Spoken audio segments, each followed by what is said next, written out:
ഒരു last cos outcome ആയിട്ടുള്ള polyphase സർക്യൂട്ടിൽ ഒരു പ്രോബ്ലം. നമുക്ക് ആ ചോദ്യം ഒന്ന് വായിച്ചു നോക്കാം. 3 star connected inductor taking 8 kilowatt, power factor 0.8 when connected to 460 volt 3-phase 3-wire system. Find the current if one inductor is shorted. ഇതിൽ സംഭവിച്ചിരിക്കുന്നത് 3 ഫേസിൽ ഒരു ഇൻഡക്ടർ ഷോർട്ടായിപ്പോയിരിക്കും. അങ്ങനെയെങ്കിൽ ആ കറണ്ട് കണ്ടുപിടിക്കുക എന്നതാണ് ഉദ്ദേശിച്ചിരിക്കുന്നത്. അപ്പം 460 വോൾട്ടാണ് എക്കും ബിക്കും ഇടയിലുള്ളത് എന്ന് നമ്മൾ അസ്യൂം ചെയ്യുകയാണെങ്കിൽ 460 എ ബി എന്ന് പറഞ്ഞാൽ 460 angle 0. Voltage across A B, voltage across അടുത്തത് ബി സി. ബി സി എന്ന് പറഞ്ഞാൽ 460 മൈനസ് 120. സി എന്ന് പറഞ്ഞാൽ പ്ലസ് 120. ഡയറക്ഷൻ അങ്ങോട്ടും ഇങ്ങോട്ടും, അല്ലെങ്കിൽ എന്ത് എടുക്കണം? -240 എന്ന് എടുക്കണം എന്ന് മാത്രം. പവർ എന്ന് പറയുന്നത് 808 കിലോ വാട്ടാണ്. പവർ ഫാക്ടർ എന്ന് പറഞ്ഞാൽ 0.8 ആണ്. പവർ എന്ന് പറഞ്ഞാൽ നമുക്കെല്ലാം അറിയാം √3 VL/IL cos തീറ്റയാണ്. അതിൽ നിന്ന് IL നമുക്ക് കണ്ടെത്താം. IL എന്ന് പറഞ്ഞാൽ 8000 ഡിവൈഡ് ബൈ √3 × 460 × 0.8 ചെയ്താൽ 12.55 ആംപിയർ വരും. അത് തന്നെയാണ് ഫേസ് കറണ്ട് എന്നും പറയുന്നത്. അപ്പോൾ ഫേസ് വോൾട്ടേജ് എന്ന് പറഞ്ഞാൽ 460 ബൈ √3 ചെയ്താൽ 265 ആണ്. അപ്പോൾ ഒരു ഫേസിലെ ഇമ്പിഡൻസ് എന്ന് പറഞ്ഞാൽ ഇമ്പിഡൻസ് എന്ന് പറഞ്ഞാൽ വോൾട്ടേജ് ഡിവൈഡ് ബൈ ആ ഫേസിലെ കറണ്ടാണ്. 265 ഡിവൈഡ് ബൈ 12.55 ആണ്. ദാറ്റ് ഈസ്, അപ്പോൾ വാല്യൂ എന്ന് പറഞ്ഞാൽ 21.1 ആണ്. ആംഗിൾ എന്ന് പറഞ്ഞാൽ 36.9 ആണ്. അതെങ്ങനെ കിട്ടിയെന്ന് വെച്ച് കഴിഞ്ഞാൽ 0.8 ആണ് പവർ ഫാക്ടർ എന്ന് പറഞ്ഞിട്ടുണ്ട്. അപ്പോൾ കോസ് ഇൻവേഴ്സ് 0.8 കിട്ടിയാൽ 36.9 ആണ്. അത് തന്നെ അവിടെ എഴുതിയാൽ മതി. ഇനി സി എന്ന് പറയുന്ന phase C has been shorted. നോക്കാം. ദ ലൈൻ കറണ്ട് എന്ന് പറയുന്നത് IA എന്ന് പറഞ്ഞാൽ VCA ഡിവൈഡ് ബൈ ആണെങ്കിൽ അതേപോലെ തന്നെ AC എന്ന് പറയുന്നതും സി എന്നും തമ്മിലുള്ള വ്യത്യാസം മൈനസ് മാത്രമാണ്. Because the current entering at a point at എയിലേക്കാണ് കറണ്ട് വരുന്നത്, ലീവ് ചെയ്യുന്നത് സിയിൽ നിന്നാണ്.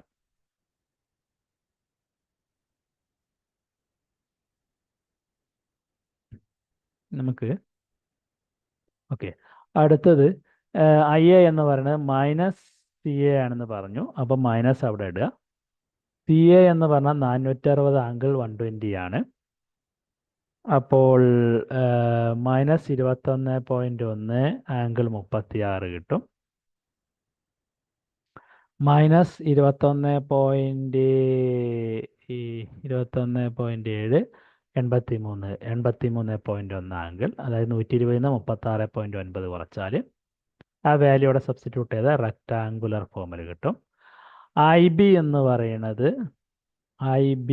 പറയുന്നത് കാരണം അപ്പം ഷോർട്ട് ചെയ്തിരിക്കുന്നത് ആരെയാണ്? സീനെയാണ് ഷോർട്ട് ചെയ്തിരിക്കുന്നത്. ചിത്രത്തിൽ തെറ്റുണ്ട് അല്ലേ? സി എന്താണ് 260 ആംഗിൾ -120 21.9 കൊണ്ട് ഡിവൈഡ് ചെയ്താൽ 21.1 കൊണ്ട് ഡിവൈഡ് ചെയ്താൽ 21.7 ആംഗിൾ എന്ന് പറയുന്നത് മറ്റും കൂടി മൈനസ് ആവും. അത് -120 -36 എന്ന് പറയുമ്പോൾ -189 ആവും. ആ വാല്യൂ സബ്സ്റ്റിറ്റ്യൂട്ട് ചെയ്താൽ ഈ വാല്യൂ കിട്ടും. അതായത് -20 - j 55.3 എന്ന് കിട്ടും.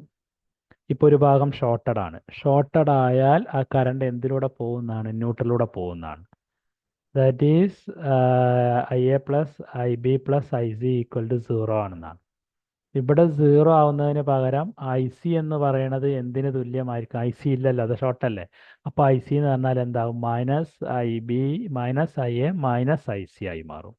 So that is equal to -2.61 രണ്ടുകൂടെ മൈനസ് ചെയ്യും. മൈനസ് ചെയ്യുമ്പോൾ എന്ത് സംഭവിക്കും? 22.6 പ്ലസ് ജെ 30 എന്നാവും. അതിൻ്റെ മാഗ്നിറ്റ്യൂഡ് കണ്ടാൽ 37.1 ആംപിയർ ആവും. അപ്പോൾ കറണ്ട് ത്രൂ ഐ സി എന്ന് പറയണത് 37.6 ആംപിയർ ആവും. നമുക്കിതിനകത്തൊരു എറർ നമുക്ക് സംഭവിച്ചിട്ടുണ്ട്. അതായത് ഈ ഫിഗറിൻ്റെ സി ആണ് നമ്മൾ എന്ത് ചെയ്തിരിക്കുന്നത്, ഷോർട്ട് ആക്കിയിട്ടുള്ളത്.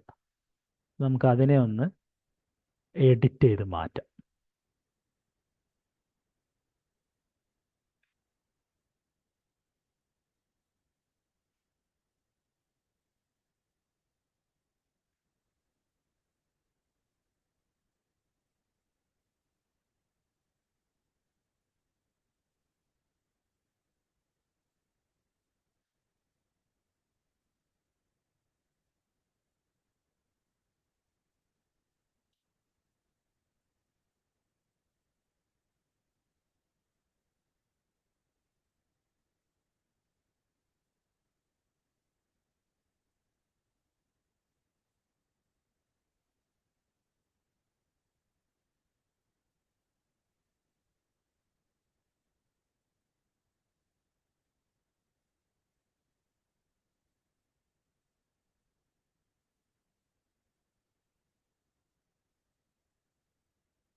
നമുക്ക് ഒന്നുകൂടെ ആ ഫിഗറിനെ ഞാൻ മാറ്റിയിട്ടുണ്ട്. ഫിഗറിനെ മാറ്റുമ്പോൾ നോക്കുക, സി ആണ് ഷോർട്ട് ചെയ്തിരിക്കുന്നത്. സി ഷോർട്ട് ചെയ്യുമ്പോഴുണ്ടാകുന്ന പ്രത്യേകത എന്ന് പറഞ്ഞാൽ ആ 3 വയർ ആയതുകൊണ്ട് ന്യൂട്രലിലൂടെ കറണ്ട് പോവില്ല. അപ്പോൾ സ്വാഭാവികമായും കറണ്ട് ഏതേ ഉള്ളൂ, എക്കും ബിക്കും കൂടിയാണ് വരിക. എയിലും ബിയിലും വന്ന കറണ്ട് സമ്മ് ചെയ്തിട്ട് സിയിലോട്ട് വരും എന്നാണ് ശരിയായ രീതി ഉണ്ടാവുക. ഇങ്ങനെ ചെയ്യണമെങ്കിൽ, ഇത് വാല്യൂ കണ്ടുപിടിക്കണമെങ്കിൽ, ആ ഷോർട്ട് ചെയ്ത കറണ്ട് കാണണമെങ്കിൽ നമുക്ക് ആദ്യം ഐ എ കണ്ടുപിടിക്കണം.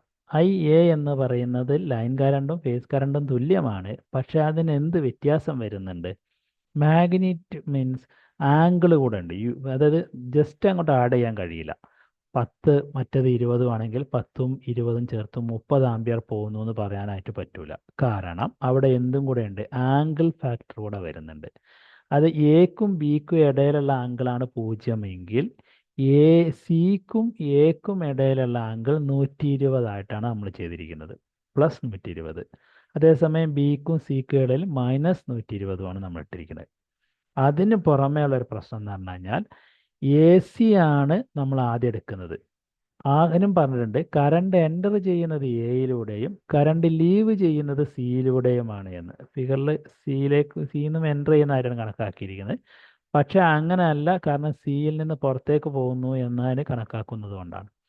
അപ്പോഴാണ് ആംഗിള് 120 നിന്ന് 36.9 കുറച്ചാൽ 83 വരുന്നതും അതിൻ്റെ വാല്യൂവിൽ ചെറിയ മാറ്റം വരികയും ചെയ്യുന്നത്. ഐ ബി എന്ന് പറയുന്നത് മൈനസ് 120 ആണ്. അപ്പോൾ ആംഗിൾ എന്ന് പറയുന്നത്, കറണ്ടിൻ്റെ ആംഗിൾ എന്ന് പറയുന്നത് -56.9 ആണ്. അതിനെ വീണ്ടും എന്തിനാ റെക്റ്റാങ്കിളിലേക്ക് കൊണ്ടുപോയെന്ന് പറഞ്ഞാൽ മാഗ്നിറ്റ്യൂഡ് കാണാൻ കുറയ്ക്കേണ്ടി വരും. Minus I A minus I B ചെയ്യണം. അത് എളുപ്പത്തിന് വേണ്ടിയിട്ടാണ്. വീണ്ടും അതിനെ മാഗ്നിറ്റ്യൂഡിലേക്ക് മാറ്റിയിട്ടുണ്ട്, റെക്റ്റാങ്കുലർ പോളാർ ഫോമിലേക്ക് മാറ്റിയിട്ടുണ്ട്. 37.7 ആംപിയർ ആണ്. ഫിഗർ കണ്ടാൽ ആർക്കും വ്യക്തമായി മനസ്സിലാവുന്നതാണ്. Thank you for watching this video.